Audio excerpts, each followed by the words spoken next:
Nistel Keba. Salut, bonjour, bon matin. Ok.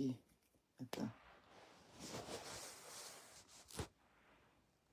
Mon Céramia. Les divins de Nora. Salut, bonjour, bon matin. Bon week-end à vous.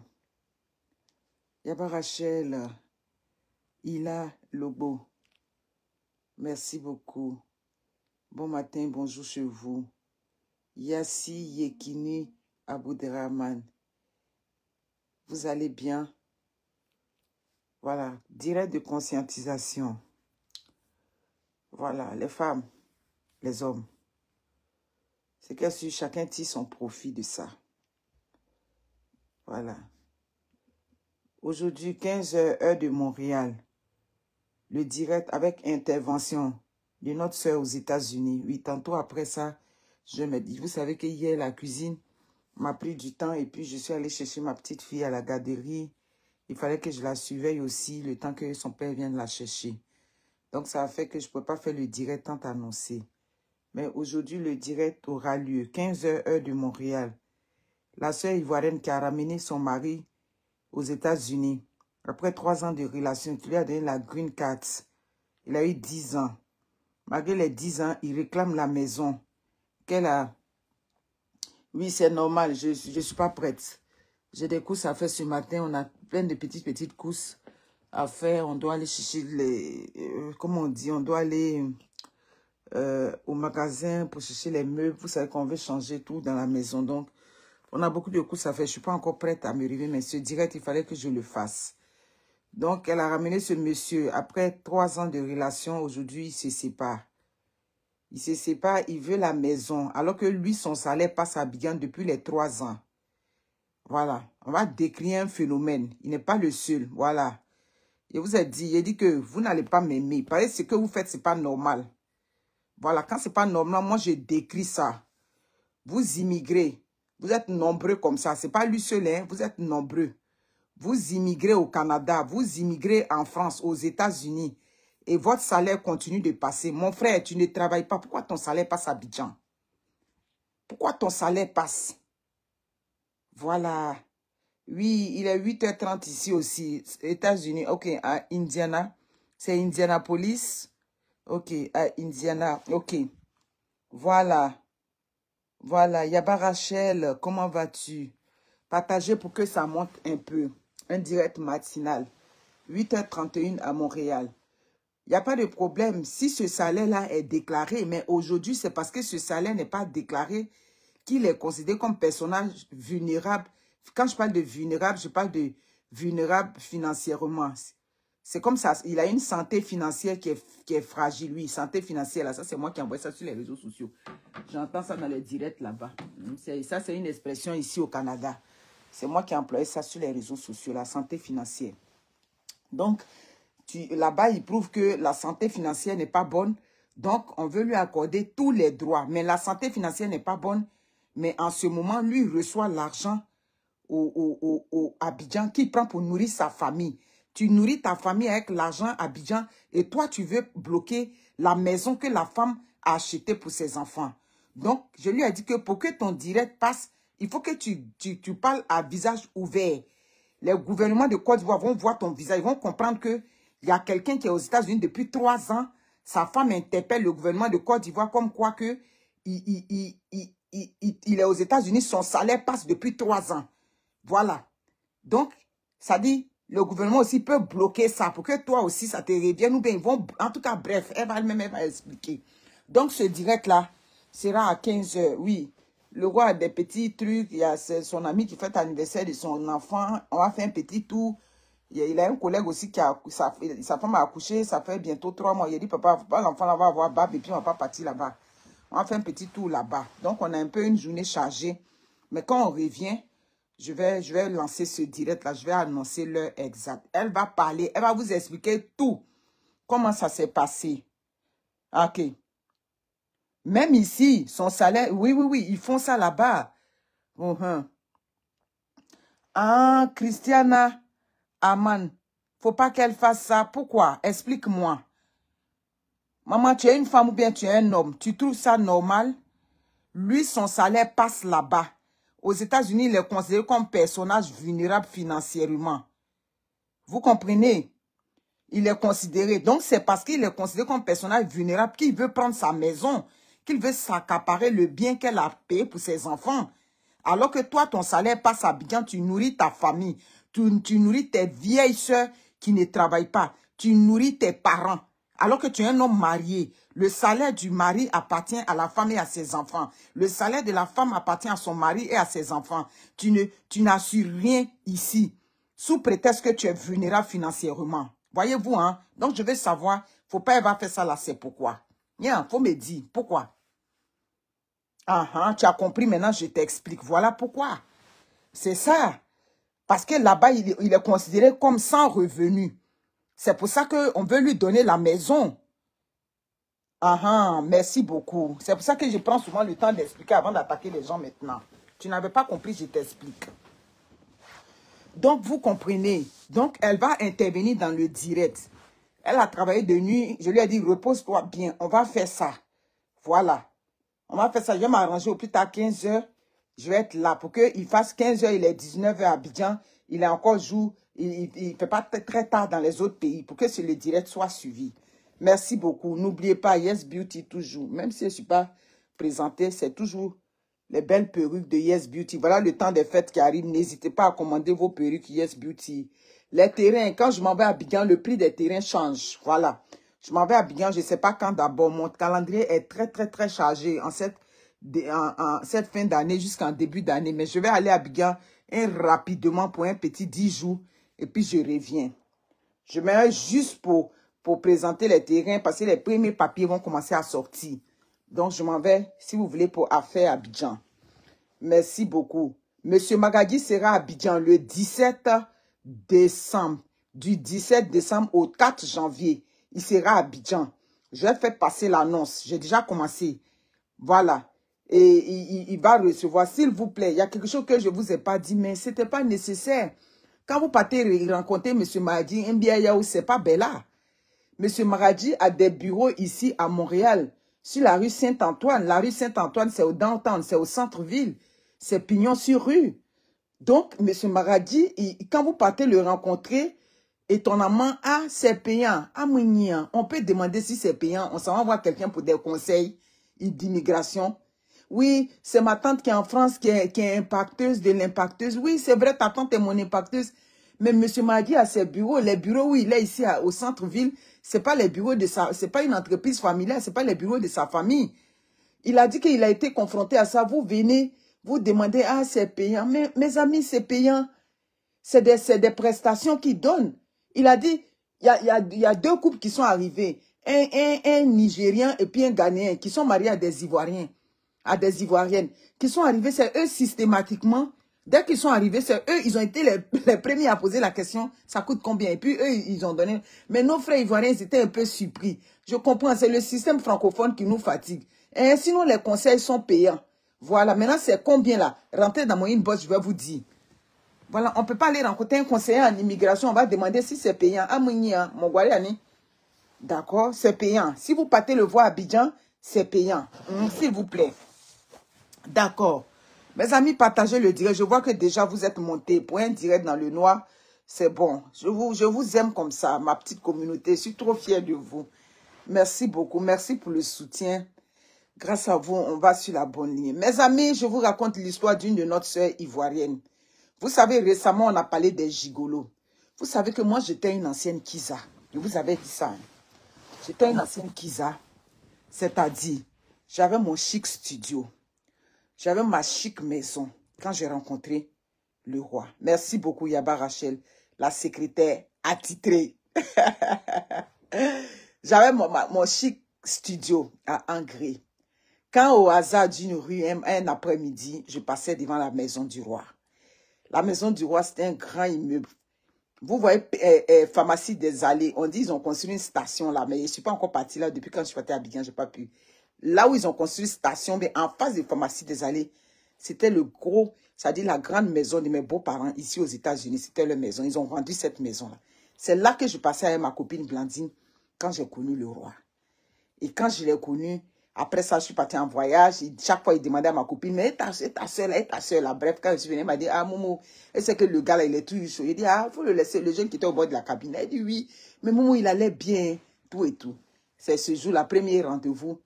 J'ai dit à Blandine, allons ensemble. Elle dit, faut aller. Et puis après, tu viens me donner les comptes rendus. Quand je suis partie, il est tout intéressant. Il faisait beaucoup d'humour. Il était un comédien. C'est là il m'a offert la grosse bière avec poisson, la braise, et puis il a dit qu'il ne mangeait pas. Bon, il a dit qu'il ne mangeait pas d'après lui. C'est après il m'a expliqué que ce jour-là, il était trop limité. Donc, quand moi, j'ai commandé grosse bière, lui, il était déjà dérouté. Il dit, ah, Gola, prend grosse bière. Bon, là, il n'y a pas assez de jetons. Si il commande aussi, mais s'il veut manger, on ne va pas s'en sortir. Bref, un peu d'humour. Mais j'étais dans une maison Kizal quand il m'avait connu. Donc, quand je devais maintenant déménager chez lui, là où il était en famille, parce que chacun avait sa maison. Voilà. Le papa a construit la maison, il a donné à chacun son département. Vous savez ce que le roi m'a dit? Ta maison où tu es là-bas, moi je veux que tu viennes vivre avec moi, mais tout ce que tu as dans ta maison, je ne veux pas que ça vienne chez moi. Vous comprenez ce que je vous dis? Vous êtes là, je veux des interactions, mes amis. On est samedi matin, on commence la journée comme ça. Il y aura un direct. Il a dit tout ce que tu as dans ta maison, ton lit, hein? Voilà, le studio Kizal. J'étais dans le studio Kizal. Il m'a dit tout ce que tu as dans ta maison, ton frigo, ton mobilier, tout. Je ne veux pas que ça vienne. Il a même dit la cuisinière, la bouteille de gaz. Il a dit non, la bouteille de gaz, ça c'est ma maman qui m'a offert. C'est la bouteille de gaz à ma mère. Ce n'est pas une bouteille de gaz Kizal. J'avais déjà la bouteille de gaz. Ma mère avait 2 bouteilles de gaz. C'est là, elle m'a dit, bon, comme tu as maintenant une petite maison, donc tiens la seconde bouteille de gaz. C'est là que ma mère m'a offert la bouteille de gaz. Donc, il a dit, il n'y a pas de problème. C'est comme ça que j'ai pris mes données, mes bagages, et puis, tranquillement, le reste de mes affaires, mes lios, mes quoi, tout j'ai distribué à mes frères, j'ai distribué, et puis je suis venu m'asseoir chez le roi. C'est ce qu'on dit un garçon. Vous comprenez? Dans la vie, c'est un homme qui héberge une femme. Les gigolos de la planète, c'est à vous que je donne ce message. Les femmes, il n'y a aucun argument qui tienne. Un homme ne va pas vivre chez une femme. Un homme qui laisse sa maison. Oui, c'est pour ça que sur les réseaux sociaux, j'ai posé la question. Quand vous prenez vos 2 testicules et puis vous partez vous installer dans les maisons des femmes, où est-ce que vous laissez vos mobiliers? Où est-ce que vous laissez ce que vous possédez? Où est-ce que vous laissez, c'est-à-dire tout ce que vous aviez, mais en réalité, vous n'aviez rien. En réalité, ces hommes qui vont vivre chez des femmes, tu vas voir qu'ils n'ont pas, c'est-à-dire ils n'ont pas d'acquis. Ils n'ont même pas un petit, c'est-à-dire des petits biens. Parce qu'ils ont toujours vécu, c'est-à-dire de branche en branche chez les femmes. Ils se sont toujours accrochés aux habits des femmes. Ils se sont toujours accrochés aux femmes. Sinon, un garçon de ce garçon, même quand tu rencontres la femme ici en Occident, et qu'elle est déjà logée, que toi tu es vraiment amoureux d'elle, que toi tu sais que tu as fait du sérieux avec elle, cette femme-là, tu peux lui dire, bon, étant donné que tu as ta maison, moi je ne veux pas venir tout dérouter, on va essayer, on va se mettre en couple. La maison là, la femme peut mettre la maison en location. Ah oui, c'est ça que là, les femmes, quand vous rencontrez des hommes, parce que vous êtes des femmes, on ne va pas dire parce que vous avez une maison, n'entrez pas en couple. Mais pour vous sécuriser, pour que vous soyez, c'est-à-dire pour user de prudence, quand vous rencontrez ces hommes-là, que vraiment vous voyez qu'il est sérieux, tu te mets en couple avec lui. Mais c'est chez lui que vous partez. Vous vous entendez. Si chez lui est petit, vous vous entendez pour prendre une maison, s'il a des enfants. Vous vous entendez et puis vous logez ensemble, si vous voulez, dans un environnement neutre qui n'appartient à personne. C'est-à-dire, c'est pas chez lui, c'est pas chez toi. Mais pendant ce temps, toi, ton petit truc là, tu peux mettre quelqu'un dedans en entendant. Mais l'erreur que vous faites, quand vous rencontrez ces gigolos là, oui, un homme qui prend ses bagages, qui vient s'asseoir chez une femme, mon frère, tu n'as pas un autre nom qu'un gigolo. Tu es un homme sans valeur. Tu n'as pas d'éducation. Oui, un garçon de chez garçon. Ça dit, tu dois fermer ta gueule dans les milieux, parmi tes amis. Un homme, tu prends tes bagages, tu viens t'asseoir chez une femme, tu dois la boucler à jamais. Tu n'as aucune valeur. Ça dit, tes parents t'ont accouché, tu es inutile sur la terre. C'est comme ça que moi, je vois la chose. Voilà, même si on est en Occident. Donc, il y a 10 mois de cela, une de nos sœurs ivoiriennes, quand on a fait récemment les vidéos sur les réseaux sociaux des gigolos, elle était déjà dans la tempête avec cet homme-là. Elle rencontre cet homme-là. Oui. Elle a 32 ans. Elle rencontre cet homme-là. Lui, il a 41 ans à Paris. Toujours là-bas, en France. Le pays des gigolos. Le pays des hommes bons à rien. Le pays des bullshit. Le pays des... Ça dit, le pays des sans valeur. Elle rencontre cet homme-là. Après avoir traîné sa bosse en France depuis 9 ans, elle a déjà ses 2 enfants. Elle est sortie d'une relation. Quand elle est arrivée en France en même temps, elle s'est mise avec un Whitey. Ils ont eu 2 enfants, ils se sont séparés. Donc, elle a dit, je n'ai pas de problème, les patrons, pas te mentir, ils payent la pension alimentaire. Vous savez que quand nos soeurs sortent avec les Whitey et puis elles sortent des relations, même si la relation est gâtée, ils s'occupent de leurs enfants. Elle a dit, ils s'occupent bien de ses enfants. Elle a sa maison, bref, elle a été logée. Elle rencontre ce bouseux, ce bon à rien. Elle le rencontre, oui, c'est un bon à rien. Un homme qui va vivre chez une femme. Oui, tu n'es rien, tu n'as pas de valeur. Il dit, ferme-la à jamais. Vous comprenez? Paris, ils sont remplis de gigolos là-bas. Il y a tout, il dit ça. Elle le rencontre. Tout est bien, c'est une femme. Elle sort d'une relation. Elle a dit jusque-là, elle était prudente avec les hommes. Elle le rencontre.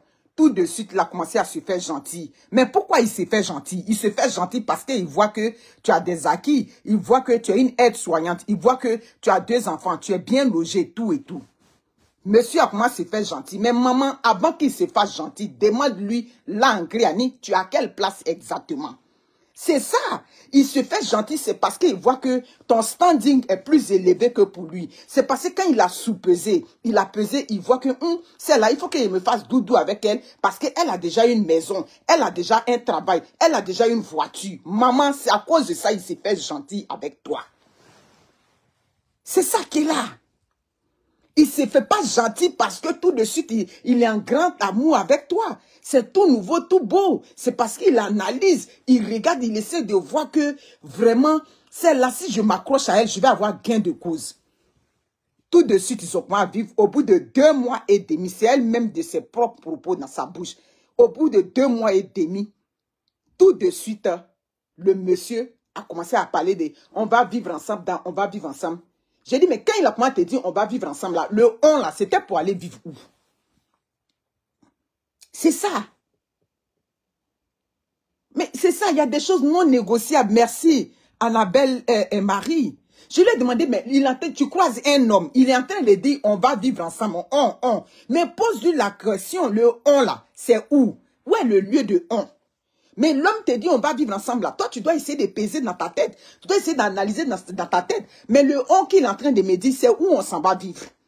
Vers la fin, le on, il était en train de dire, c'est quelqu'un qui n'avait rien. Après toutes ces années, après 9 ans en France. Oui. Le nombre d'années que des gens font dans les pays, quand vous les rencontrez, ça doit être déterminant par rapport à qu'est-ce qu'il est en ce moment. Mon frère, tu es en France, ça fait 9 ans. Qu'est-ce que tu as? Qu'est-ce que tu es? Qu'est-ce que tu représentes avant que moi, je me mette avec toi? Vous vous mettez avec des gens qui ont fait des années en Occident, qui n'ont rien, qui n'ont aucun acquis. Tu ne peux pas faire près de 10 ans en France, tu n'as rien, et puis moi, j'ai mon patrimoine, moi, j'ai mes affaires, moi, j'ai ma vie qui est structurée, et puis je vais me mettre avec toi. Mes chères sœurs, où on est rendu aujourd'hui, les hommes aussi calculent. Celle-là, je m'en vais me mettre avec elle. Qu'est-ce que je gagne à court et à long terme? On est rendu là. C'est ça qui est là. Vous comprenez? On est rendu là. Je m'en vais me mettre avec lui. Quel est mon bénéfice? Ou bien je vais me mettre avec elle. Qu'est-ce que je gagne? Qu'est-ce que ça me donne? C'est comme ça que vous devez penser. On ne pense plus aujourd'hui du fait que non, premier jour, il m'a fait l'amour, j'étais bien, tout et tout, il m'a mis bien. On ne va plus avec un homme aujourd'hui parce qu'il avait le bazooka ou bien son bangala t'a mené au 10e ciel. On ne va plus là comme ça. Vous comprenez? Donc, c'est là maintenant, petit à petit, bah, le monsieur a commencé à venir s'installer. Quand il vient s'installer, il a commencé à être gentil avec les enfants. C'est rentré, c'est sorti ici. Elle a baissé la garde. elle baisse la garde, elle se met à le monsieur. Elle se rend compte que, en réalité, toutes ces années qu'il avait fait, le monsieur s'accrochait à d'autres femmes. Oui, oui, oui. Quand il est venu et puis il s'est fait gentil avec toi, et puis il vient installer ses bagages chez toi. Maman, tu n'es pas la première. Il avait déjà installé les bagages quelque part. Il a installé les bagages quelque part. Oui, il ne connaît même pas le frigo d'une aiguille. Oui, il ne sait même pas comment on remplit un réfrigérateur. Oui, il ne sait même pas comment on s'occupe des enfants. Il avait déjà laissé encore une autre avec laquelle il était. Et puis toi, il vient encore s'accrocher avec toi. Les femmes, je vous ai dit qu'on ne ramasse pas le mari par terre. Ce monsieur qui a fait 10 ans en France, qui a 41 ans, et puis toi, tu as 32 ans, ça veut dire que ce monsieur-là, il a traîné sa bosse en France là-bas. Vous comprenez? Il a traîné sa bosse. C'est parce que oui, il est parti, il n'y a pas de Tchogoya. Il n'y a pas une situation là-bas. Il cherche encore jusqu'à ce qu'il tombe sur une qui est faible d'esprit et puis il va commencer à te marmailler. Il va commencer à te manipuler. Il va commencer à te mettre sous son emprise. Vous comprenez les femmes? C'est pour cela qu'on ne cessera jamais de vous donner des conseils. Dieu merci, il y a des hommes aussi qui sont sur les réseaux sociaux qui donnent des conseils aussi aux hommes. On est là pour que vous ouvrez grand les yeux, pour que, ça dit, vous écoutez très bien, pour que vous compreniez que le monde qui était aujourd'hui, celui d'hier n'est plus ça. Comme m'a dit une de mes impactées en Italie, maman, c'est grâce à toi, moi-même j'ai su qu'il y a relation, jusqu'à on appelle ça relation toxique. C'est dans ta vidéo que j'ai écouté un jour. Et puis j'ai compris que tout ce que je vivais là, c'était pas normal. Et puis j'ai fui ce monsieur-là. Je l'ai laissé dans sa souffrance à Bobo là-bas. Moi j'ai fui. Aujourd'hui je suis en Italie. Vous comprenez? Elle rentre, partagez le direct, mes chers abonnés. Vous qui êtes là, vous êtes 200 et quelques. Tranquille, moi je suis à l'aise avec ça. Vous comprenez? Elle rentre maintenant, le monsieur tranquillement. Je lui ai demandé... Comment il est venu avec les bagages? Il est venu avec les bagages. Comment nous, on fait les femmes? On vient aujourd'hui avec un slip, on laisse un slip, on laisse quoi. Est-ce que c'est comme ça qu'il vient? Elle dit, ah, c'est qui est sûr, quand il venait un peu, brosse à dents, un matin au bout, il a soulevé le bagage avec mon accord et puis il est venu s'installer. J'ai dit, d'accord. Monsieur est venu s'installer, tout et tout. Elle a commencé à voir que ce sont les mêmes, c'est-à-dire le même esprit. Au début, il n'avait pas le travail. Non, j'ai perdu le travail. Papa, tu as perdu le travail. Le travail est fini en France. Tu as perdu le travail. Le travail est fini parce que c'est des gens, quand ils sont arrivés, ils n'ont pas cherché la qualification. C'est des gens, quand ils arrivent, je dis, tu es quelqu'un de sensé. Tu arrives en France, tu arrives dans n'importe quel pays. Dès lors que tu as eu tes papiers, tu dois aller chercher à faire une formation. C'est la formation qui va te sécuriser. C'est la formation qui va faire que quand tu as perdu l'emploi A, tout de suite, tu vas trouver un emploi B. Est-ce que le travail de sécurité est fini en France? Est-ce que le travail où on fait les formations? Et puis j'ai dit, travail dans la santé là-bas, là. Les garçons aussi font ça. Les garçons font aussi travail dans la santé. Les garçons, il n'y a pas une formation qui est exclusivement réservée aux femmes dans le pays des Blancs. Le travail, n'importe quel emploi, les hommes peuvent faire. Mais quand ils arrivent, ils aiment tellement la facilité. Ils ne veulent pas travailler. Ils vont de chômage en chômage. Oui, oui. Comment toi, un homme, tu arrives dans un pays où tu dois aller travailler dans 10 ans que tu as pris en France, on va voir, tu as passé peut-être 5 ou 6 ans de ta vie dans le chômage. Vous comprenez? Mais c'est ça. Donc, elle a dit, quand il est arrivé, le premier argument, non, j'avais mon emploi est gâté. Mais comment déjà tu peux prendre un chômeur pour le déposer dans ta maison? Maman, je t'ai posé la question. J'ai dit le chômeur. C'est un chômeur patenté dans lequel tu n'as rien vu. Tu ne connais même pas ses antécédents. Tu ne connais pas son historique. Toi, tu le prends au nom de soi, dites l'amour. Tu prends un chômeur pour venir le déposer parmi tes enfants, pour venir donner un mauvais exemple à tes enfants. Vous comprenez, les femmes? Soyez prudentes, les femmes. On ne prend pas n'importe quoi pour venir, ça dit que pour venir le mettre auprès de tes enfants. On ne prend pas n'importe quel homme pour venir le côtoyer à tes enfants. Tes enfants, c'est ce que tu as de plus précieux. L'éducation de tes enfants part de là. Une femme qui est censée ne prend pas Paul, ne prend pas Pierre pour venir le faire passer devant ses enfants. Une femme respectable, cet homme-là, c'est quand tu as confiance avec lui. Les femmes, apprenez à bâtir la relation à l'extérieur avant de... C'est-à-dire quand vous savez que c'est sûr, quand vous savez que tout est balisé, c'est là que vous prenez cet homme-là et vous venez présenter cet homme à vos enfants. La présentation d'un homme aux enfants mineurs se fait de façon graduelle. On prépare le terrain. On essaie de rendre le terrain agréable, le terrain propice pour que ces enfants-là acceptent ce conjoint-là. On ne rencontre pas ce conjoint à la croisée des chemins, au hasard d'une rue. Et puis parce qu'il t'avait mougou là-bas bien, parce que le mougousson t'avait amené au 10e ciel. Et du coup, tu prends ce conjoint-là et tu viens l'imposer à tes enfants. Ça ne se fait pas, les femmes. Parce que quand tu prends un conjoint aujourd'hui, tu prends Paul, tu prends Pierre, tu viens le présenter. Ça dit ce cycle infernal-là, c'est un schéma que tu es en train de présenter à tes enfants. C'est pas correct, c'est pas bon. Ça dit sur le plan de l'éducation de base, il y a quelque chose de malsain que tu es en train d'enfouir en ces enfants-là. Parce que les enfants recopient parfois, c'est-à-dire ils projettent parfois ce qu'ils ont vu dans l'enfance. Vous allez comprendre que ces enfants-là, ils ont assisté à ce ballet infernal d'hommes que leur mère a fait passer devant eux. Donc ces enfants-là vont, c'est-à-dire ils vont normaliser ce comportement, tant du côté des filles que du côté des petits garçons. Les petits garçons vont comprendre que oui, ben ça fait rien, ma mère aussi elle faisait, elle changeait d'homme, les hommes venaient, les filles aussi, elles vont comprendre que ça ne fait rien, ma mère aussi est passée par là. Donc faites attention, s'il vous plaît. Surtout que les enfants de l'Occident, là, c'est pas comme nos enfants au village où eux, ils regardent pas tout ça. Mais les enfants de l'Occident, eux, ils recopient très souvent. C'est pour ça qu'on dit que le parent est le premier éducateur. Le parent doit avoir pour souci de projeter une belle image de lui à ses enfants. Je sais pas si vous comprenez. Donc faites attention. Une femme n'envoie pas les hommes comme ça devant ses enfants, surtout quand c'est des enfants mineurs. Je vous en prie, mes chers sœurs. Donc, ce monsieur ne travaille pas et il rentre avec elle. Il commence au début, tout et tout. Bon, étant donné qu'il ne travaille pas, elle lui disait, mais faut faire, tu as trouvé un emploi. Oui, j'ai un tel copain qui m'a promis tel emploi, tout et tout. C'est rentré, c'est sorti. Donc, vous pouvez imaginer, elle prenait cet homme-là. Elle avait commencé à blanchir cet homme. Elle avait commencé à le nourrir. Elle avait même commencé à lui donner un peu d'argent de poche pour qu'il aille chercher le travail. Vous trouvez ça normal?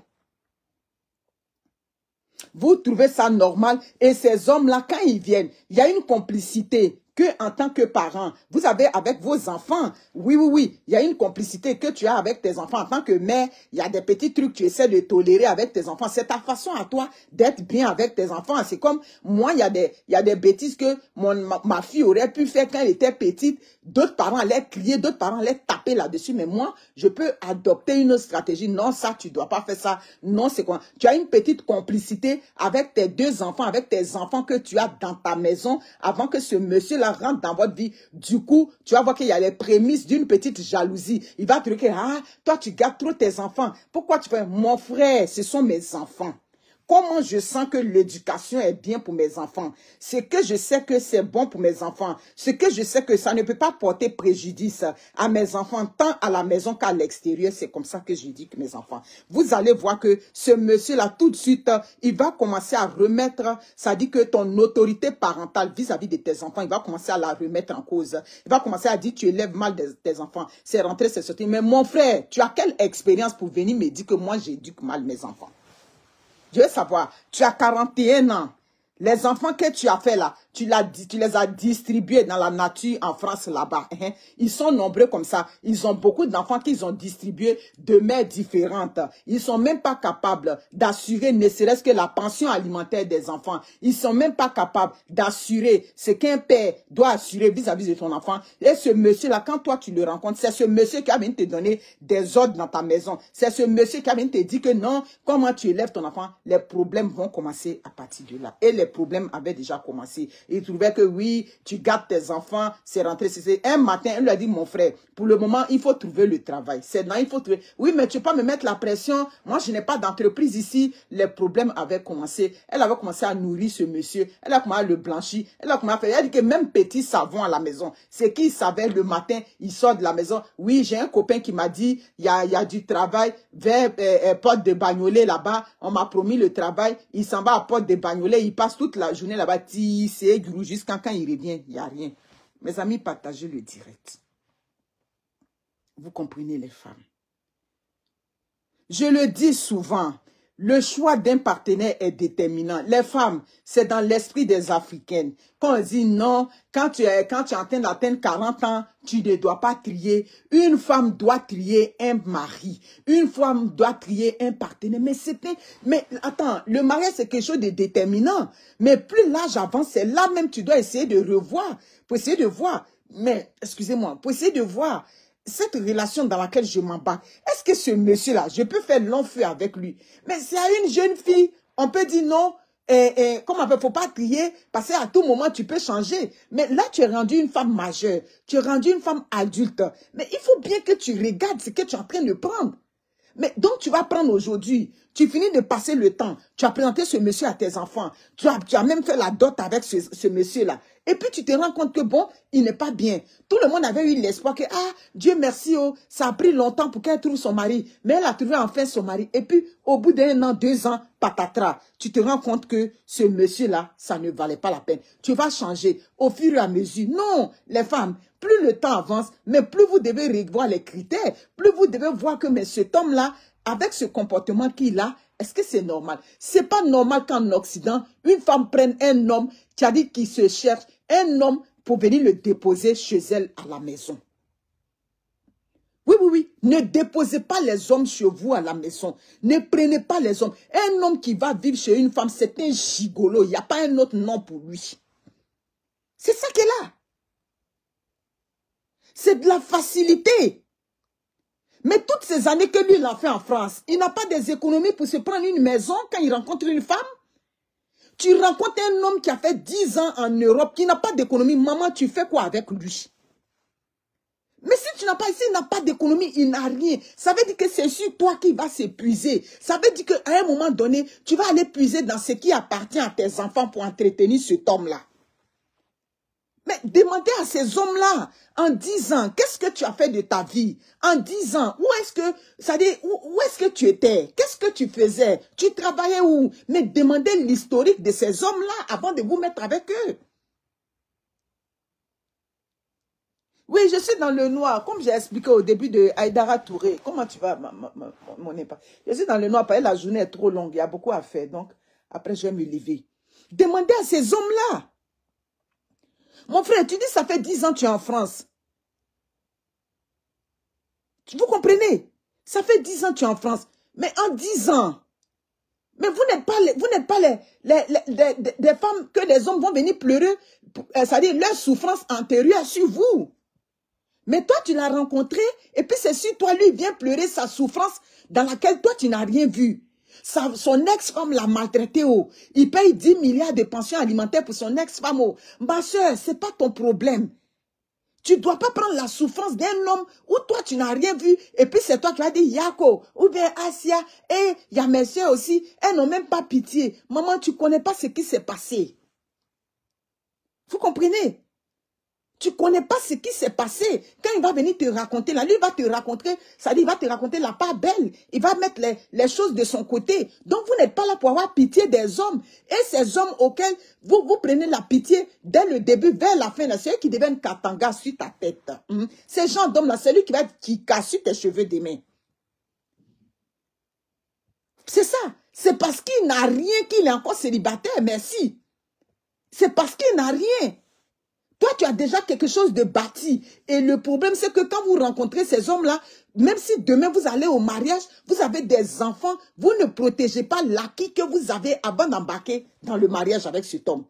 Mais tu as rencontré cet homme qui est un gigolo, qui est bon à rien, qui n'a rien. Ça dit, oui, qui n'a rien. Ça dit, zéro pointé. Toi, tu le rencontres. Tu sors d'un mariage avec un monsieur où aujourd'hui, tu as eu quelque chose que tu as sécurisé, mais tu t'en vas marier ce gars qui n'a rien là, ben toi, tu dois sécuriser pour tes enfants.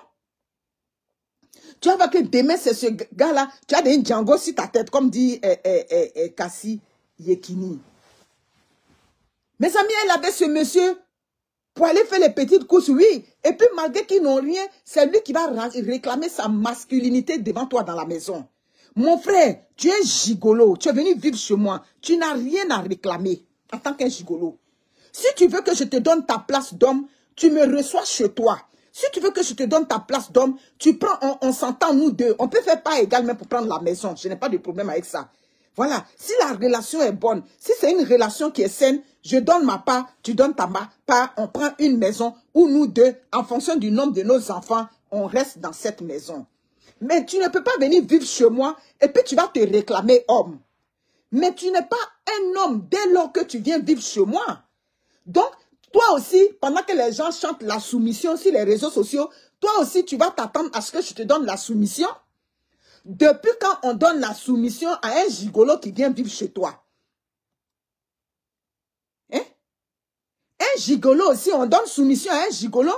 Ah non, non, non. Tu es un gigolo, tu n'as pas droit à la soumission, tu n'as pas droit au respect, tu n'as droit à rien. Parce que tu es un gigolo. Tu n'es pas capable de prendre tes couilles comme tes autres amis garçons pour aller de l'avant. Un gigolo, c'est quelqu'un qui recule. Un gigolo, c'est quelqu'un, ça dit psychologiquement, tout et tout, tu ne vaux rien. C'est ça qui est là. Donc, le gigolo n'a pas droit à réclamer quoi que ce soit. Tes amis parlent de soumission, mais on donne la soumission à l'homme qui va travailler et puis il revient avec le pain quotidien. Quand je parle de soumission, vous connaissez mon esprit. Hein? Dans la soumission, je vais parler d'abord du respect d'abord. Ah oui, oui, oui, je vais parler du respect. On va aller étudier le phénomène de la soumission avec des hommes avec grand H. C'est avec eux, on va aller parler de soumission. Parce que cet homme-là, exemple, tu es la femme, tu n'as pas assez travaillé. Cette quinzaine-là, je n'ai pas assez travaillé. L'homme qui est capable de me dire, bon, comme tu n'as pas assez travaillé, je te complète $300, je te complète $500 pour payer des factures. Ces gens d'hommes-là, ils parlent, mais toi, la femme, tu ne peux pas parler. Parce que tu sais que cet homme-là, il est bon pour toi. On va aller analyser le phénomène de la soumission pour des hommes vaillants, pour des hommes capables. On ne va pas aller analyser la soumission pour des hommes qui ne sont pas capables de se prendre un loyer et puis des femmes vont aller les rejoindre là-bas. Des hommes qui laissent le loyer, c'est-à-dire qu'ils n'ont rien, qui viennent s'installer chez des femmes. Depuis quand? Qui va vous donner cette soumission, c'est-à-dire à laquelle vous rêvez tant? Cette soumission qui est un mirage dans votre tête, qui va vous donner ça? Il n'y a pas une femme en Europe qui va te donner la soumission. Et les problèmes avaient commencé par là. Oui, quand elle vient, il a fait le tour. Il a fini de se promener dans toutes les portes d'Abidjan là-bas. Il revient, la maison est pêle-mêle. Mais mon frère, si tu ne travailles pas, c'est normal que tu balayes la maison. Tu ne travailles pas, c'est normal que tu fasses la vaisselle. Si tu ne travailles pas, c'est normal que tu t'occupes des devoirs des enfants. Parce que tu ne travailles pas, il faut bien que tu serves à quelque chose dans la maison. Vous comprenez? Ces hommes choisissent leurs victimes. Merci. Ces hommes choisissent leurs victimes. Ils savent c'est dans l'argent de quelle femme ils s'en vont jouer.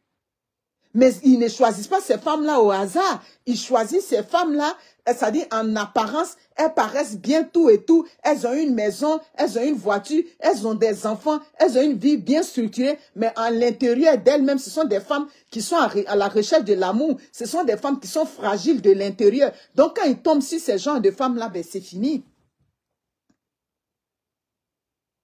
Vous comprenez? Les deux côtés viennent me commander chez moi. Ah non, non, non. Les femmes, il n'y a pas un gigolo qui vient vous commander chez vous. Le gigolo, c'est toi qui lui donnes les instructions dans la maison chez toi. Si tu as eu le courage, et c'est qu'on vous déconseille, si vous avez encore la force d'accueillir ces gens d'hommes-là chez vous. Donc, tu es un gigolo, tu tombes sur ma vidéo, si ça te fait mal, ben va en brousse. Va en brousse, c'est ça qui est là. Un gigolo, c'est celui qui n'est pas capable de prendre une maison et puis il vient vivre chez la femme. Il vient se faire entretenir par la femme. Vous comprenez? Les problèmes ont commencé là, avec ce monsieur. Oui, tu es là, tu me donnes des ordres. Elle dit non, je ne te donne pas des ordres. Mais ce n'est pas normal que je m'en vais me taper des heures de travail. Et puis tu es parti, tu as erré de toute la journée. Oui, oui, oui. Tu fais de l'errance comme quelqu'un qui souffre d'une santé mentale. Et puis tu veux qu'on te prenne au sérieux? Non. Il n'y a pas une femme qui va te prendre au sérieux, tu viens vivre chez elle. Ah non, non, non, tu viens vivre chez une femme, il n'y a pas une femme qui va te prendre au sérieux. C'est clair. Depuis la nuit des temps, c'est l'homme depuis le temps de l'âge de la pierre polie, l'âge de la pierre taillée, c'est l'homme qui va prendre la femme chez ses parents et il vient la déposer chez lui. Même chez les Occidentaux, c'est l'homme qui déloge sa femme de là où elle est. Oui, oui, on parle des choses bien. Des gens qui sortent des familles bien éduquées. Si tu sors d'une famille éduquée, tu vas comprendre que ça ne passe pas. Mes parents m'ont pas inculqué ces valeurs. Mais tu es un homme, tu t'en vis chez une femme. Ça veut dire que tes parents t'ont très mal éduqué. Tu as un problème d'éducation. Oui, oui, oui, oui, oui. Donc, tu ne peux pas te bomber la poitrine parce que tu n'es pas capable de comprendre que c'est la femme qui va vivre chez l'homme et non le contraire. L'homme doit se lever le matin pour aller travailler. C'est ça qui est là.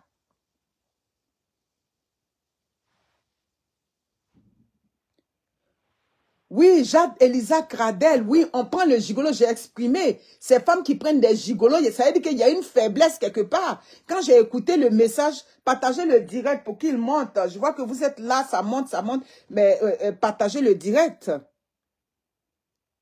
C'est ça. Les gigolos, c'est que vous ne savez pas, les gigolos, c'est comme des prédateurs sexuels, merci beaucoup. Oui, oui, oui, il regarde dans son environnement, il essaie, c'est comme quelqu'un qui cherche sa proie. C'est ça. Donc, le gigolo, c'est pas rien. Le gigolo, d'abord, faites attention. Vous allez voir que ces gens de gigolos-là, mais qu'est-ce qu'il se réclame? Vous allez voir que le gigolo n'a qu'un langage dans sa bouche. Le seul atout que le gigolo, lui, se réclame, ben, vous allez voir que c'est son côté, ça dit sexuel, tant, c'est ça qu'il va mettre devant. Il fait bien l'amour. Vous allez voir que les gigolos, au-delà de ça, c'est des menteurs. Les gigolos, vous allez voir qu'ils ont le mensonge en eux. Vous allez voir que les gigolos, c'est des hommes qui sont jamais sortis avec des femmes qui vont mentir. Vous avez vu, dans notre communauté, parfois, on a eu des hommes qui sont jamais sortis avec une femme et il va venir dire à ses copains, celle-là, il est tapé, celle-là, il est mougou. Les gigolos, c'est des gens qui sont maudits. Parce que si tu n'es pas sorti avec une femme et puis tu viens dire tu es sorti avec une femme, tu es un maudit. Good morning. Tiate. Ah oui, déjà afternoon chez vous. Ça doit être l'Angleterre là-bas. Ici, c'est bon matin. Vous comprenez? C'est des menteurs, des gigolos. Tu n'es pas sorti avec une femme. Tu n'as pas vu la couleur du caleçon de la femme. Tu n'as jamais touché cette femme-là. Tu as venu dire aux gens que tu es sorti avec cette femme. Ça, c'est le prototype des gigolos. Je vous ai dit que les gigolos, ils ont un problème d'éducation de base. Parce que si tu es bien éduqué, si tes parents t'ont inculqué de la valeur, tu es déjà un garçon, ils t'ont déjà inculqué la masculinité depuis que tu es petit, tout de suite, ils vont te faire comprendre que, petit, mon fils, tu es en train de grandir. Quand tu grandis, c'est la femme qui vient vivre chez toi et non le contraire. Vous comprenez? Donc, un homme qui a reçu une éducation, si tu n'es pas un garçon maudit, tu ne vas jamais ouvrir ta bouche pour dire, cette femme-là, j'ai couché avec elle, alors que tu n'as pas couché avec elle. Vous comprenez?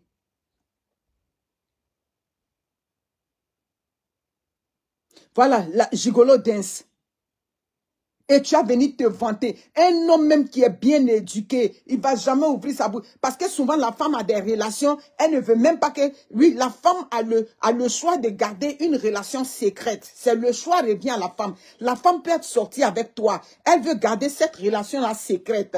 Donc, en tant qu'un homme éduqué, tant que la femme n'a pas ouvert la bouche publiquement pour dire, j'ai eu des relations, ou bien on a eu une aventure, un homme bien éduqué, un homme bienséant, un homme, oh my God, un homme, ça dit qu'on t'a éduqué en tant qu'un garçon, on t'a éduqué dans le cocon familial, avec des bases familiales, tu vas jamais ouvrir ta bouche pour dire, celle-là, je l'ai tapée, ou bien celle-là, j'ai eu une relation avec elle. J'ai dit, ce genre d'homme-là, ça dit, Allez puiser plus loin. C'est des gens qui ont eu une enfance chaotique. C'est des gens qui ont eu une enfance, ça dit déconcertante. C'est des gens qui ont eu une enfance où ça dit, il y a quelque chose à aller rattraper. Mais malheureusement, tout ce qu'on a manqué dans l'enfance, c'est pas nécessairement dans l'âge adulte qu'on va rattraper ça.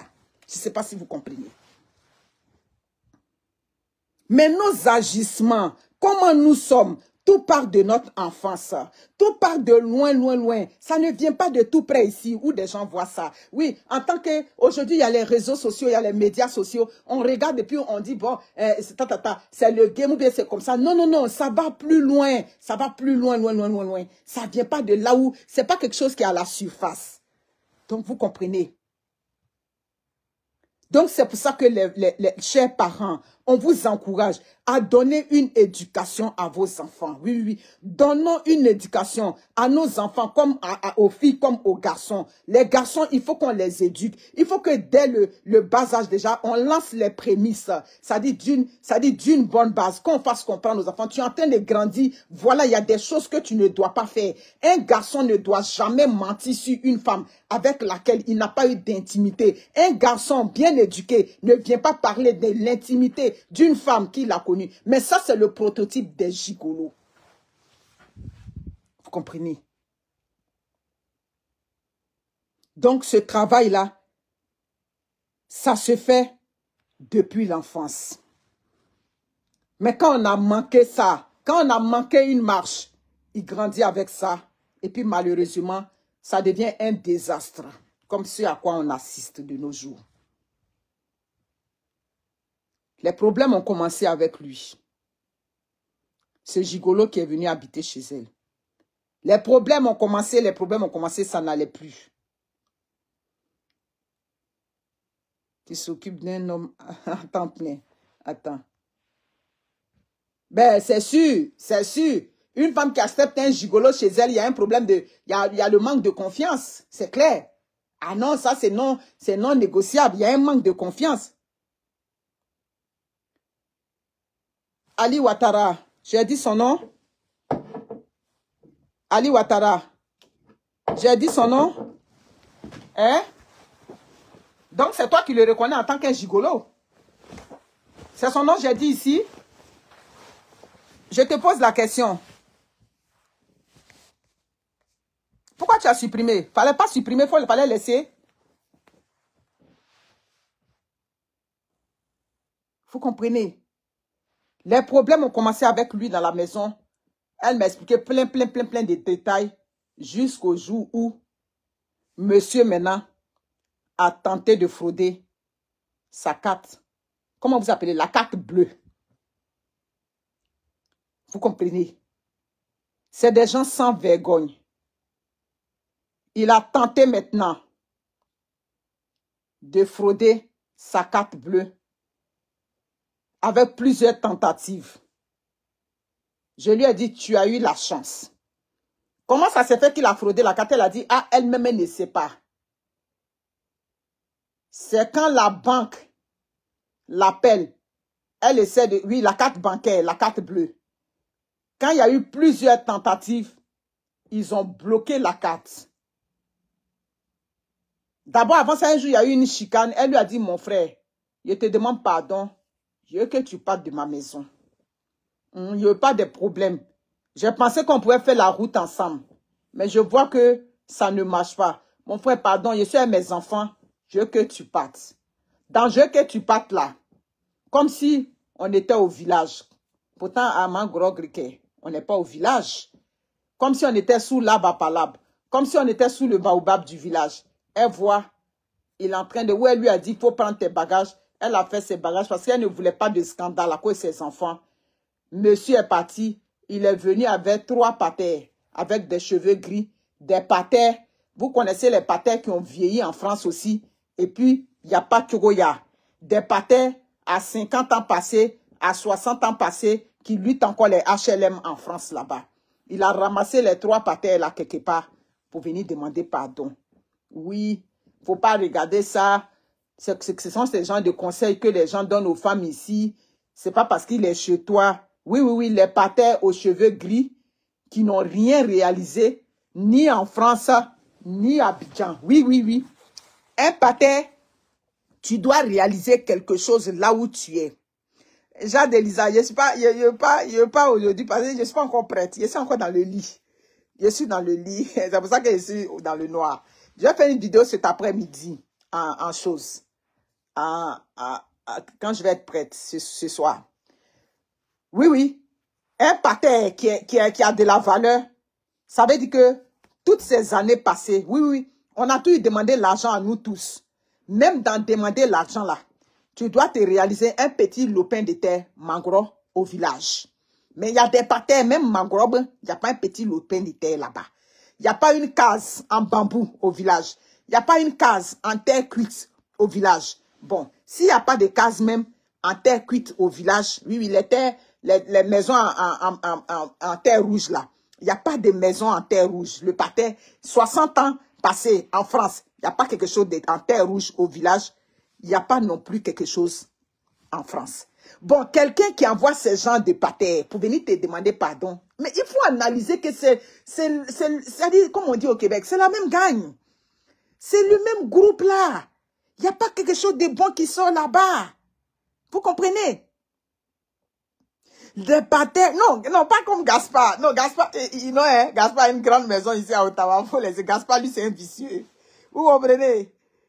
Gaspard, lui, c'est un vicieux. C'est le vice de Gaspard qui est le problème. Mais les pâtés, ça dit, il n'y a pas, des pâtés, Wamadou. Vous comprenez? Tu comprends? Donc, elle les voit. Je te demande pardon. Il passe le téléphone. Quand les pâtés même sont arrivés, c'est là elle a compris que, c'est là elle a compris le type de choix qu'elle avait fait. Je lui ai dit que, ça veut dire que cet homme-là, s'il a pris ces 3 pâtés que je vais appeler les frères Dalton, il a pris les frères Dalton pour venir te demander pardon. Et puis toi-même, tu as les frères Dalton. Eux-mêmes, ils sont ziopins là-bas. Ça veut dire que ton chum là, ton copain là, demain, c'est le même exemple des pâtés qu'il allait être. Il n'allait rien être. C'est pour ça qu'il s'accrochait à toi. Non, ma fille, il ne faut pas faire ça. Le bengue est dû. Dans la vie, une femme a besoin d'un homme. Tout et tout. Tout ce que tu lui as reproché, il nous a dit, il n'y a pas de problème. Et on va lui parler. Lui aussi, on lui a donné conseil, tout et tout. Vous voyez, les choses du village. Les pâtés zéro pointés. Les pâtés ziopins. Vous comprenez?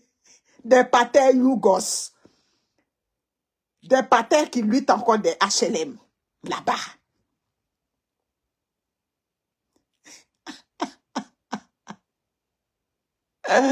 Vous comprenez? Les pâtés, des pâtés à 60 ans passés qui sont des lutteurs d'HLM. Vous comprenez? Des conseillers yougoslaves, merci beaucoup de tous.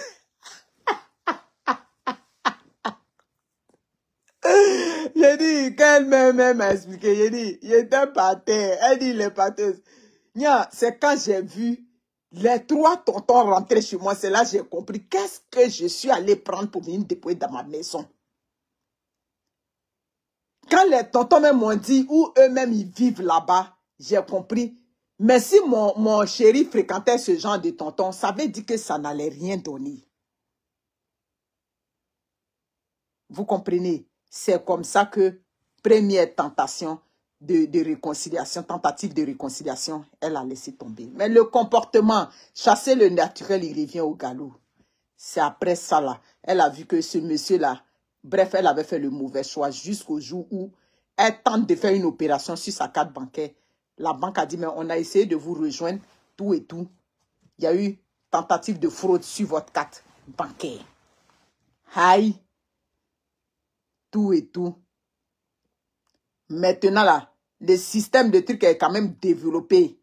Ils ont dit, il n'y a pas de problème. Est-ce qu'elle n'a pas donné son mot de passe à quelqu'un? Est-ce qu'elle a dit non? Ils ont dit, OK, il n'y a pas de problème. Ils vont lui donner une carte et puis ils vont tenter de localiser. C'est là, moi, j'ai compris que, en France, elle a dit oui. C'est là, ils ont dit non. La carte avait été même prise et allée à un guichet.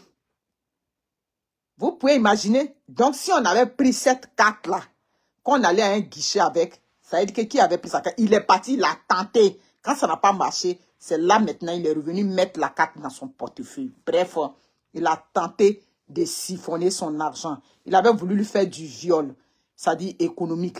Il voulait faire, ça dit, comme on dit, bref, prendre son argent. Vous comprenez? C'est là qu'elle a fait asseoir. Elle lui a dit que mon frère, ou maintenant, palabre qu'on faisait, c'était quand les pâtés sont venus, ils ont dit, dans tous les couples, il y a palabre. C'est dans tous les couples, il y a palabre, là, on a essayé de se donner. Mais de là, ce que maintenant, tu tentes, quand on a dit, on a pris ma carte pour aller à la banque, au guichet, j'ai compris que c'était toi. La preuve, la carte n'est pas perdue, la carte est revenue dans le portefeuille. Donc, si déjà, mon argent, tu commences à à guetter mon argent, si tu commences déjà à toucher mon argent, à tout, hein, t'es là, bonne. Faut pas, je vais le laisser à faire ici. Pardon. Faut prendre tes bagages, tu vas quitter ma maison. Prends tes bagages, tu vas quitter ma maison. Monsieur a commencé à jouer les durs. Je vais pas partir. C'est Caterpillar qui va m'enlever ici. Je vais pas partir. Toi-même, là, j'ai appelé le temps pour dire que tel service, que le chantage a commencé. Tel service qu'on te donne, tu n'as pas droit à ça, c'est rentré. Elle dit, avant même qu'il commence à parler, j'ai pris ses bagages, j'ai jeté ça du haut du balcon. C'est moi maintenant qui ai appelé la police. Je lui ai dit, il est chez moi. On est venu, on lui a demandé la honte de ça. Tu es un garçon. Et puis on jette tes bagages dehors. Les femmes, n'ayez pas honte. Soyez sans pitié. Soyez sans pitié avec ces hommes qui n'ont pas, ça dit ces hommes qui n'ont pas ça en dedans d'eux. Elle a pris ses bagages, elle l'a jeté dehors. Quand la police est venue, la police lui a dit, mais ça ne valait pas la peine. Est-ce que vous pensez, qu'est-ce qui vous donne le droit d'être dans cette maison? Est-ce que c'est votre maison? Tout et tout. Tout honteux, il a quitté sa maison. Oui, oui, oui. Voilà. Oui, oui, c'était l'amour qui faisait que jusqu'à présent, elle tolérait ça. Quand elle a vu maintenant que, je lui ai dit que ça t'a loupé. S'il avait eu accès à ta carte, il allait racler tout ton argent. Et puis au moment où tu es revenu du travail, il a pris son sac avec toutes ses affaires et puis il a quitté ta maison. Tu n'allais plus le retracer dans Paris là. Les femmes, soyez prudentes. C'est quand il est parti là-bas maintenant, le chantage a commencé. Oui, oui, parce que c'est des gens, quand ils quittent dans votre vie, il faut qu'ils laissent des marques. Les gigolos, c'est des grands maîtres chanteurs. Quand ils ont quitté votre vie, la petite faiblesse qu'ils savaient de vous, c'est là que ce gigolo-là, maintenant, va prendre peut-être tes nudes et puis il va vouloir distribuer. Il va vouloir parler de ton intimité. Donc, à la base, les gigolos, ils ont un problème d'éducation. C'est pour cela qu'une femme digne, une femme respectable, une femme auquel ses parents ont inculqué des valeurs, ne prend pas un homme pour le déposer à la maison. Un homme qui accepte qu'on le dépose à la maison, c'est un homme qui a un problème d'éducation. Un homme qui accepte, si tes parents t'ont éduqué comme un garçon, comme on dit Woody chez nous, Nieberu, quand on dit garçon chez nous, garçon ne va pas vivre chez une femme. Voilà. Donc, quand il était venu vivre chez toi, c'est-à-dire que cet homme-là, il a une faiblesse en lui. C'est-à-dire que cet homme-là, il n'est pas capable de s'assumer en tant qu'un homme. Oui, oui, oui. Cet homme-là, il n'a rien. Il ne possède rien. Voilà. Parce qu'un homme qui possède des biens, avant d'aller vivre chez lui, vous mettez dans un entrepôt et puis vous cherchez une maison. Oui, oui, oui. Un homme, c'est une maison que vous cherchez ensemble. Un homme ne dit pas que, comme c'est elle qui a 3 enfants, on a calculé le nombre d'enfants, et puis c'est elle qui a une grande maison. C'est de la bullshit. Tu ne vaux rien. Un homme qui vaut là. Tu dis, bon, tu as la grande maison, c'est vrai, hein, mais c'est pas ma maison. Oui, oui, oui. La maison de la femme ne t'appartient pas. Parce que c'est son bien qu'elle a acquis avant de t'avoir. C'est le bien que le gouvernement lui accorde de par son statut, de par sa position de mère seule. C'est pour ça que le gouvernement lui a donné cette maison. Donc, femme en Occident, c'est parce que tu es mère seule que le gouvernement t'a accordé la maison. Si demain, tu rencontres quelqu'un, il y a des moyens de faire, et puis tu conserves ce bien-là, mais tu ne prends pas cet homme-là pour venir vivre chez toi. Ma chérie, l'homme que tu as pris aujourd'hui pour le déposer chez toi, demain tu vas voir son bon, c'est-à-dire tu vas voir son côté. Oui, oui, comme je vous dis, chasser le naturel, il revient au galop. Tu vas voir le mauvais côté de ce garçon. Tu vas voir la faiblesse de ce garçon. Tu vas voir que cet homme-là, il vit avec toi. Il parle aussi de ses ex. Il raconte tout ce qui s'est passé avec ses ex. Hein? C'est pas pour rien. C'est son comportement qui est comme ça. Oui, oui, oui. Un homme respectable, un homme qui a reçu une éducation, il va pas passer le temps à dénigrer ses ex. Mais dis-toi que aujourd'hui, il est en train de dénigrer ses ex dans ta maison. Elle a dit c'est ce qu'il faisait. Il parlait de ses ex. Oui, tant. Oui, oui. Et puis vous allez voir que ces gens d'hommes-là, c'est des distributeurs d'enfants partout dans le pays où ils sont. Il fait que distribuer son sperme là-bas pour faire des enfants auxquels il n'est même pas capable de s'occuper. Donc les femmes, désormais, soyez prudentes. Ne prenez pas n'importe qui. Vous pouvez les déposer, c'est-à-dire auprès de vos enfants. Parfois, c'est des psychopathes. Parfois, c'est des gens qui ne peuvent pas se passer du sexe. Parfois, c'est des gens qui sont, c'est-à-dire mentalement, dans leur tête là-bas, il y a quelque chose qui ne va pas. Tu vas voir que demain, cet homme-là, tu n'es pas là. C'est-à-dire tes enfants même sont en danger avec ce gigolo-là. Oui, oui, oui, oui, oui. Tes enfants sont en danger. Donc, protégez vos enfants. Donc, les femmes, en conclusion, le roi est venu me faire signe pour dire de faire. Je vais lui me laver, on va partir. En conclusion, quand vous rencontrez ces hommes-là, tentez d'aller essayer la relation. Ah oui, oui, parce que les familles des gigolos sont des familles sans foi ni loi. Oui, les familles des gigolos, là, à la base, là, c'est des gens qui n'ont rien. Parce que quand une famille a un peu, et puis ils ont éduqué les garçons, quand ils vont entendre qu'il y a une femme, il est parti vivre chez une femme, tout de suite, sa mère va l'appeler, son père va l'appeler pour lui dire, qu'est-ce qu'on entend? Tu es parti vivre chez une femme. Depuis quand? Dans notre famille, les hommes ne vont pas vivre chez les femmes. Vous comprenez? C'est là que tu vas savoir, est-ce que je suis tombé dans une bonne famille? Un homme qui va vivre chez une femme, et puis ses parents n'ont pas attiré son attention, ça veut dire que depuis l'arbre généalogique, c'est une famille des Iopéens. C'est une famille sans valeur. C'est une famille qui n'ont pas de... Ça dit c'est une famille, comme on dit, ça dit qui n'a pas de repères.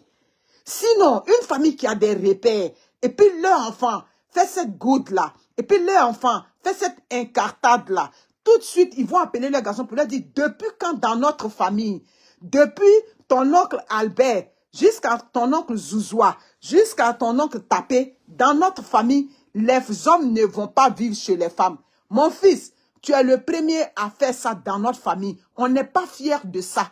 Dans notre famille, les hommes ne vont pas vivre chez les femmes. Donc, mon fils, où tu allais vivre chez la femme, nous, on ne t'accompagne pas dans cette décision.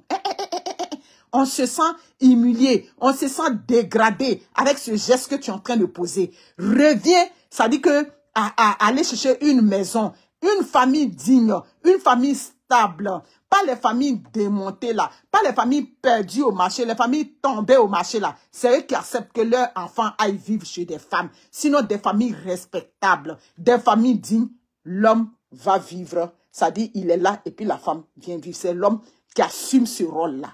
Donc, les femmes, soyez prudentes. Vous comprenez? Soyez prudentes. Le gigolo qui vient vivre chez vous, c'est parce que c'est les débuts. Il cherche à s'accrocher. Il y a quelque chose qu'il cherche. Vous avez vu que vers la fin, l'élément déclencheur pour notre soeur, c'est avec sa carte bleue.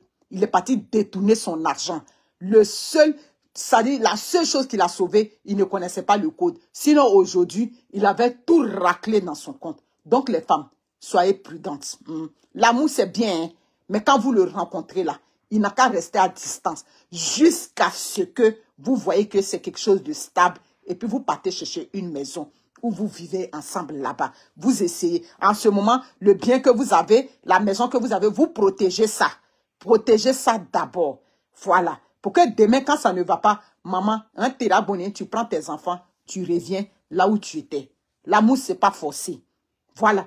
L'amour, c'est pas forcé. Il y a des personnes, je connais une de mes amies, elle était célibataire, elle était heureuse, elle était bien brillée. Mais quand elle a voulu se marier, absolument, l'enfer qu'elle vit aujourd'hui dans ce foyer, jusqu'à elle-même, elle a dit, là où je suis rendue en séparation de corps, Momo. Il y a des mariages dans lesquels tu te mets, et puis tu te disais, Niambé, j'étais heureuse quand j'étais célibataire. Donc les femmes, bon week-end à vous. On se prend à 15h heure de Montréal. La sœur va intervenir dans le direct. Le direct de l'homme qui, à Abidjan, a son salaire qui passe là-bas. On l'envoie aux États-Unis. Ça fait 3 ans. On lui a donné la green card. Mais aujourd'hui, il veut s'accaparer la maison que la femme a achetée pour ses 4 enfants dont elle est sortie d'un ex-mariage où elle a acheté cette maison. Aujourd'hui, il veut ce bien. Mais mon frère, tu veux le bien, mais entre-temps, toi, ton salaire passe à Abidjan. Pendant que tu es les 3 ans ici aux États-Unis, ton salaire passe à Abidjan et ce salaire, tu le donnes à tes comment on appelle ça, à tes parents là-bas. Donc, elle va intervenir dans ce direct, elle va dénoncer ce fait-là. Ça va rentrer dans les oreilles du gouvernement. Elle va dire le nom du monsieur. Je lui ai dit, moi, mes choses, c'est comme ça. Elle va dire le nom du monsieur. Elle va se présenter tout. Voilà. Le gouvernement va donner son lieu où il travaille. Donc, cette vidéo sera partagée pour que la souffrance aussi, c'est-à-dire de cette femme, soit atténuée. Oui, parce que c'est parce qu'il est considéré comme une personne avec une santé financière fragile que le gouvernement veut lui accorder cette maison. Donc, mes amis, je vous aime.